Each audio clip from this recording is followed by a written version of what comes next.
how to prepare itlog maalat. So, itlog maalat, peeled na. Tapos, i-crush lang natin.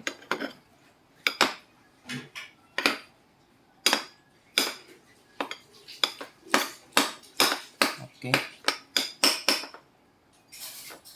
Now, add natin yung sibuyas.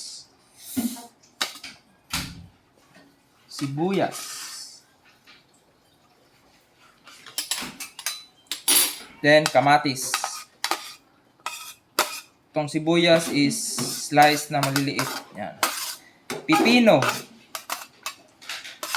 Yan.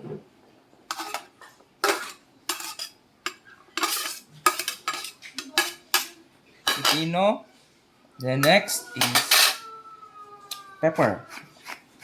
1, 2, 3, 4, 5, 6, 7, 8, 9, 10. Pepper. Then Spanish paprika.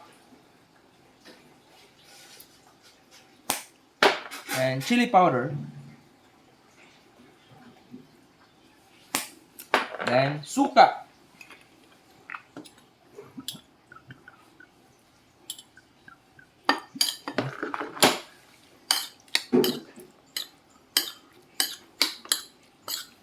Oy, mouth watering. Taste natin. Itlog maalat. Salad. Sarap, guys. Okay.